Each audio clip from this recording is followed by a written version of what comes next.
अस्सलाम वालेकुम, मैं हूं शाहिद हुसैन। उम्मीद करता हूं आप सब खैरियत से होंगे। बाइपर जॉय ख़तरनाक जो है वो शिद्दत इख्तियार कर चुका है, ना सिर्फ सिंध के सहली इलाकों में बल्कि जो तूफ़ान की शिद्दत है उसमें मज़ीद जो है बताया जाता है कि इजाफा होता हुआ नज़र आ रहा है। और ना सिर्फ समुद्री लहरें सड़कों पर आ गई हैं बल्कि कई ऐसे इलाके हैं जिसमें समंदर की जो मेन हद थी वो भी क्रॉस कर चुकी हैं। शदीद हवाएँ और दिन भर जो है वो तेज़ हवाएँ चलती रहीं और इस वक्त भी जो सिजावल, ठट्ठा, केटी बंदर और दीगर इलाकों में जो है वो तूफ़ानी जो है हवाएँ चल रही हैं। इस वक्त जो है ख़तरनाक सूरत हाल इख्तियार कर चुके हैं। हुकूमत की तरफ से मुख्तलिफ जो है एक्टिविटी की जा रही है। बताया जाता है कि हुकूमत ने ना सिर्फ साइन बोर्ड, उसके अलावा जो पोल और दीगर जो चीज़ें थी उनको जो है वो हटाने के लिए इक़दामात जो है वो शुरू किए हैं और पूरे सूबे में एमरजेंसी नाफिज कर दी गई है। तमाम जो इदारे हैं उनकी छुट्टियाँ मनसूख कर दी गई हैं।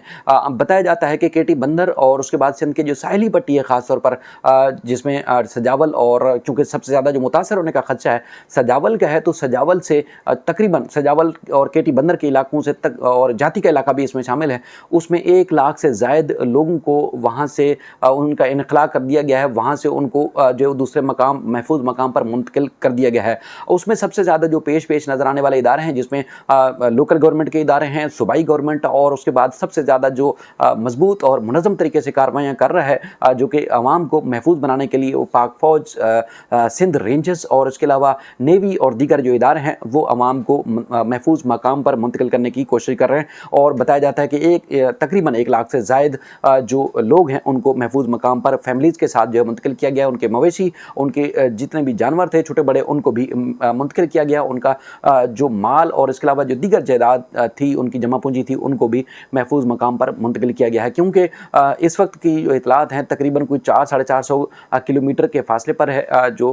बाइपर जॉय तूफ़ान है, लेकिन उसकी शिद्दत का जो है वो कल दोपहर में अंदाज़ा हो सकेगा कि उसका रुख कराची से तब्दील होकर उसके बाद फिर सजावल, मिठी, थरपारकर के इलाके और उसके बाद फिर इंडियन गुजरात की तरफ जो है वो मुमकिन तौर पर मुंतकिल हो सकता है। लेकिन इस वक्त जो है रुख कराची की तरफ है। दिन में भी आपने देखा कि जो ख़ासतौर पर सुपर हाईवे और हाईवे के इलाके थे जिसमें मोटरवे पुलिस ने भी जो है वो हिदायत जारी की, जिसमें लोगों को ज़्यादा से ज़्यादा घरों में या महफूज मकाम पर रहने की हिदायत की। तेज़ हवाएँ चलती रहीं, गिरद गुबार था, हद निगाह जो है वो इंतहाई कम हो गई थी। लोगों ने जो है वो गिरने से या हादसा से बचने के लिए महफूज मकाम पर पनाह भी लिया। आपने खुद वीडियोज़ में भी देखा होगा, मैंने एक क्लिप जो है वो शेयर भी किया था। इसके अलावा चूँकि हवाएँ तेज़ चल रही हैं और ना सिर्फ तेज़ हवाएँ बल्कि जो है वो समुद्र की जो लहरें हैं ना सिर्फ DHA और क्लिफ्टन और CV और 2 दरिया के इलाकों में भी जो वो काफ़ी आगे आ चुकी हैं और इतनी तेज़ हैं, इस कदर तेज़ हैं पानी की साथ वो लहरें बाकायदा तौर पर सड़क के ऊपर, और DHA के कई ऐसे इलाके हैं जो ख़ासतौर पर इससे मुतासर भी हो रहे हैं। और तेज़ हवाओं से बिजली के पोल गिर रहे हैं और ना सिर्फ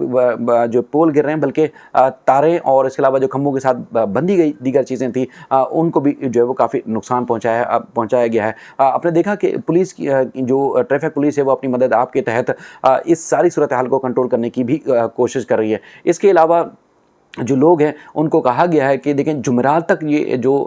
तूफ़ान है उसमें बारिश भी ज़्यादा हो सकती है और ख़तरनाक हद तक तूफ़ान जो है वो मज़ीद शिद्दत भी इख्तियार कर सकता है। तो उसमें जो लोगों को हिदायत जारी की गई हैं कि वो घरों से ज़्यादा ना निकलें, घरों में महफूज रहें, और घरों में ज़्यादा रहेंगे तो उनको जो है वो ज़्यादा से ज़्यादा ख़तरात से उनको जो है बचाया जा सकेगा। उसके बाद फिर कराची की अगर हम बात करें तो कराची की जो लोकल गवर्नमेंट है उन्होंने ना सिर्फ नाले साफ़ करने, चोकिंग पॉइंट और दीगर चीज़ों को साफ़ करने की भी कोशिशें की हैं। फंड्स, जिस तरह हमने गुज़श्ता रोज़ भी एक वीडियो में आपको तज़किरा किया था कि फ़ंड्स उनको जारी किए गए हैं। वज़ीर आला सिंध आज खुद जो है वो सड़कों पर नज़र आए। उन्होंने ना सिर्फ इब्राहिम हैदरी बल्कि जो केटी बंदर और दीगर इलाकों के कल भी विज़िट किया, आज भी उन्होंने विज़िट किया और शहर के मुख्तलिफ इलाकों में गए। जहाँ जहाँ जो है वो साइन बोर्ड मौजूद थे उनको जो DCs या ACs और उसके अलावा जो लोकल गवर्नमेंट के इदारे हैं उनको सख्ती से हिदायत की हैं कि शहर के किसी भी मकाम पर साइन बोर्ड नज़र नहीं आएंगे। उनके ना सिर्फ साइन बोर्ड बल्कि उनकी जो बुनियादें हैं उनको भी हटाने का जो है वो उन्होंने हुक्म दिया है कि किसी भी नागहानी या बड़ी आफत से बचने के लिए जो है वो जो हिफाजती इंतज़ामात हैं या इक़दामात हैं वो फौरी तौर पर कर लिए जाएँ। रेंजर्स और पाक फ़ौज की जानिब से भी आप वीडियोज़ और तस्वीरों में भी देख रहे होंगे कि इक़दामात किए जा रहे हैं और लोगों को महफूज मकाम पर मुंतकिल करने की जो है वो कोशिश की जा रही है। तो अक्सर हम तज़किरा करते हैं जिस तरह मुख्तलिफ जो सियासी इवेंट्स हों या सियासी मामलात हों उसमें बेशुमार बार इदारों को भी तनकीद का निशाना बनाया जाता है, पाक फ़ौज, रेंजर्स या एस्टेब्लिशमेंट के इदारों को भी तनकीद का निशाना बनाया जाता है। लेकिन आज एक बार फिर देखें कि यही इदारे जो है वो अवाम को महफूज बनाने के लिए भी सबसे ज़्यादा आगे आगे हैं। तनकीद करें, एक हद तक करें, लेकिन अवाम की जान माल का जो तहफ़्फ़ुज़ करें, हिफाजत करें, तो उनकी जो है वो हमेशा कदर भी करें कि इस हद तक आप तनकीद ना करें कि अपने मुल्क को नुकसान पहुँचाएँ, अपने इदारों को नुकसान पहुँचाएँ, अपनी कौम को नुकसान पहुँचाएँ और आप ख़ासकर अपने आप को नुकसान पहुँचाएँ। तो उससे ज़्यादा बेहतर ये है कि आप जो है वो एक हद तक अगर तनकीद है, कोई शिकवा है तो ज़रूर कर सकते हैं। दूसरा, जिस तरह हमारे कुछ दोस्त जो है वो केटी बंदर और मुख्तलिफ़ इलाकों में मौजूद थे, वहाँ पर गए तो उनकी जो ये वीडियोज़ आप उनके ज़रिए मैंने हासिल की हैं, आप देखेंगे तो किस तरह जो इंसान जो है एक चीज़ तो दूर की बात है, यानी कि बेजान चीज़ रोड पर या जो सिंध का जो साहली इलाका है उसके ऊपर खड़ा होना तो दूर की बात है कि इंसान भी जो है वो टिक नहीं पा रहा, क्योंकि इस तरह तेज़ हवाएँ चल रही हैं, इस तरह तूफ़ान और आंधी चल रहा है कि लोग ये बताया जाता है कि शायद आज या कल जो बंदें हिफाजती बंदें बांधी गई थी वो भी मुमकिन तौर पर टूट फूट का शिकार हो सकती हैं और पानी फिर आगे जो आबादियाँ हैं, घर हैं, बाज़ार हैं, शहर हैं, जिनको पहले ही खाली करा दिया गया है पाक फ़ौज, रेंजर्स और पुलिस और जो सूबाई और शहरी इंतज़ामिया उनकी जानिब से, उनको भी जो है लपेट में ले लिया जाएगा और उनको भी शदीद ख़तरात हैं। वहाँ से लोगों को मुंतकिल कर दिया गया है, बिजली और दीगर जो कनेक्शन थे वो भी मुनक़ता कर दिए गए हैं कि अगर तूफ़ान ज़्यादा होता है, बारिश ज़्यादा होती है तो उसके बाद फिर लोगों को या उसके बाद इमलाक को कम से कम नुकसान हो, ज़्यादा से ज़्यादा नुकसान से बचाया जाए। एक तरफ इतलात हैं कि 99 में जो है इस किस्म का एक ख़तरनाक तूफ़ान आया था, उसमें सजावल, ठट्ठा और जो केटी बंदर के इलाके हैं ये मुकम्मल तौर पर तबाह हो गए थे। हज़ारों लोग जो है इस खौफनाक और तबाह कुन जो है सैलाब में अपनी तूफ़ान में अपनी जान गंवा गए थे। अब जो इतलात हैं कि कराची से टकराता हुआ ये जो बाइपर जॉय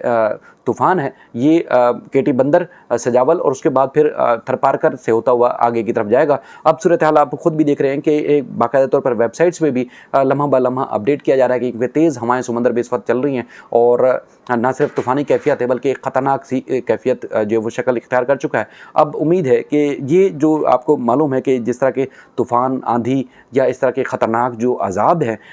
यकीनी तौर पर हम सब के लिए एक लम्हा फ़िक्रिया भी हैं और ये तौबा का वक्त भी है। हम अल्लाह से पनाह मांगे, तौबा करें अपने गुनाहों की, अपने अमाल की, और हम चूँकि तौबा करेंगे तो अल्लाह जो इस वक्त जो एक शदीद तूफ़ान की ज़द में इंसान आ सकते हैं उनसे हमें महफूज रख सकता है। अपना ख्याल रखिएगा। अल्लाह हाफ़िज़।